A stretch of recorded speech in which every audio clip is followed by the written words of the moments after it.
Hello students, Pushpa classes में एक बार फिर आपका स्वागत है। आज हम आपकी वसंत बुक का एक न्यू चैप्टर लेकर आए हैं और इस चैप्टर के मैं क्वेश्चन आंसर भी करवाऊंगी और मैं इसका सार भी करवाऊंगी। तो ये चैप्टर एक कविता के रूप में है, तो इस कविता का हम सार देख लेते हैं जिससे आपको कविता समझने में और क्वेश्चन आंसर करने में आसानी हो। तो चलिए स्टार्ट करते हैं।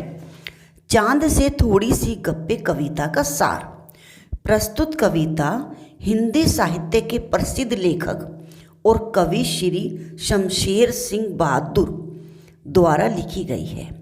इस कविता में एक 11 साल की लड़की को चांद से गप्पे लड़ाते हुए अर्थात बातें करते हुए दिखाया गया है। वह चांद से कह रही है कि यूं तो आप गोल हैं पर थोड़े से तिरछे नजर आते हैं।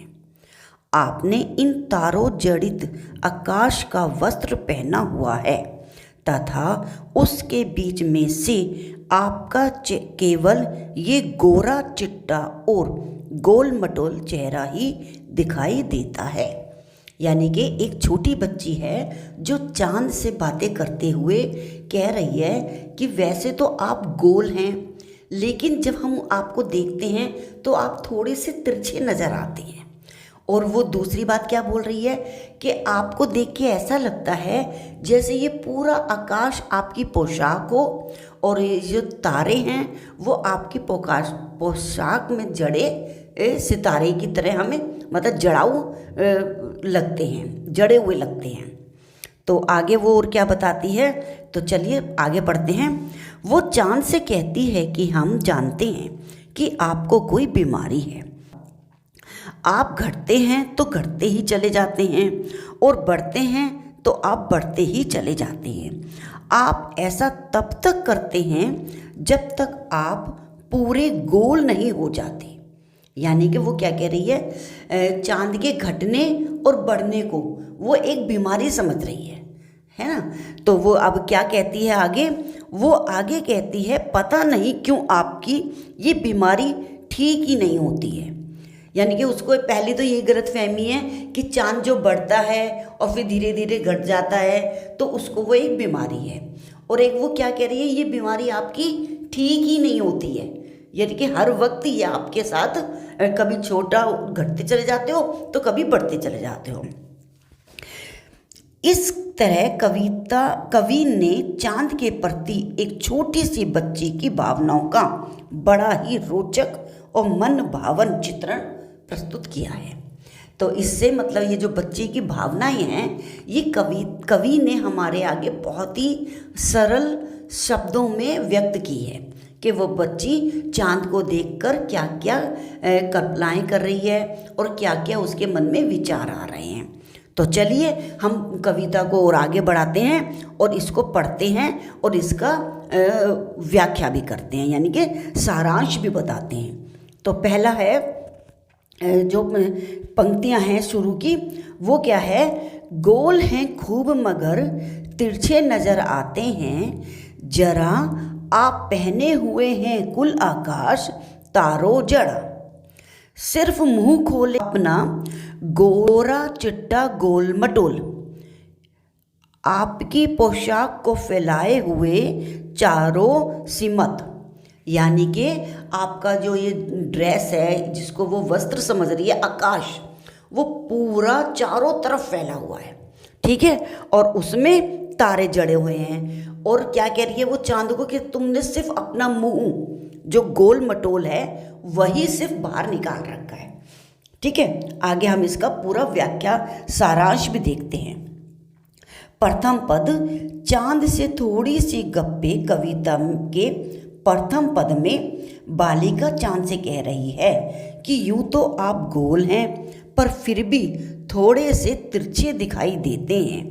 ये आकाश मुझे आपके वस्त्र की तरह नजर आता है जिसमें अनगिनत तारे जड़े हुए हैं तथा इस पूरे विशाल पोशाक रूपी आसमान में आप अकेले ही गोल मटोल और गोरे चिट्टे से अपनी आभा फैलाए हुए हैं।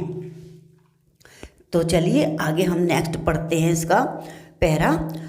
आप कुछ तिरछे नजर आते हैं, जाने कैसे, खूब है गो की वाह जी वाह। हमको बुद्धू ही निरा समझा है, हम समझते ही नहीं जैसे कि आपको बीमारी है। वो क्या कह रही है, मतलब एक तरीके से कि ये जो आप हमें बेवकूफ़ समझ रहे हो, हमें सब पता है। मतलब वो बच्ची कह रही है मैं बहुत समझदार हूँ, मुझे पता है आपको कोई बीमारी है। तो चलिए इसका सारांश पढ़ते हैं। द्वितीय पद, चांद से थोड़ी सी गप्पे कविता के इस पद में लड़की चांद से कहती है कि वो आप थोड़े से तिरछे से नजर आते हो, अच्छे तो लगते हो, पर आप बेवकूफ़ ना समझो, यानी कि आप हमको बेवकूफ़ ना समझो। हम सब जानते हैं कि आपका ये तिरछापन आप। तो चलिए आगे पढ़ते हैं। आप घटते हैं तो घटते ही चले जाते हैं, और बढ़ते हैं तो आप बस यानी कि बढ़ते ही चले जाते हैं। दम नहीं लेते जब तक बिल्कुल ही गोल ना हो जाएं बिल्कुल गोल। यह मरज आपका अच्छा ही नहीं होने में आता है। तो आगे हम इसके सारांश पढ़ते हैं। चांद से थोड़ी सी गप्पे कविता के इस अंतिम पद में बालिका चांद से कहती है कि आप घटते हैं तो घटते ही चले जाते हैं, और बढ़ते हैं तो बढ़ते ही चले जाते हैं। पता नहीं क्यों आपकी ये बीमारी ठीक ही नहीं हो रही। अतः छोटी बालिका चांद के घटने और बढ़ने को एक बीमारी समझ रही है। यानी कि वो एक छोटी बच्ची है 10 या 11 साल की, उसको इतनी जानकारी नहीं है कि चांद क्यों घटता है और क्यों बढ़ता है, तो वो उसको उनकी ये एक बीमारी समझ रही है, और वो बीमारी जिसका इलाज ही नहीं होता। ठीक है ना, आप सबने देखा है ना, चांद महीने में एक बार बढ़ता है, तो फिर उसी महीने में फिर वो घटता और लुप्त हो जाता है, और फिर लुप्त होने के बाद वो दोबारा धीरे धीरे बढ़ता है और पूरा का पूरा चांद, पूरा बड़ा चांद हो जाता है। ये प्रक्रिया उसकी चलती ही रहती है, जिस प्रक्रिया को देखकर वो बच्ची कह रही है ये आपकी कोई बीमारी है। तो चलिए इस चैप्टर के क्वेश्चन आंसर भी कर लेते हैं। छोटा सा चैप्टर है, क्वेश्चन आंसर भी थोड़े से ही हैं। तो चलिए स्टार्ट करते हैं। पहला प्रश्न है, कविता में आप पहने हुए हो कुल आकाश कहकर लड़की क्या कहना चाहती है? इसका उत्तर है, कविता में लड़की कहना चाहती है कि चांद तारों से जड़ित संपूर्ण आकाश रूपी वस्त्र को पहने हुए हैं।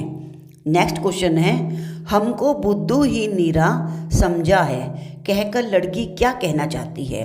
लड़की यह कहना चाहती है कि चांद उसे बुद्धू ना समझे, वह चतुर है और जानती है कि चांद को कोई बीमारी है।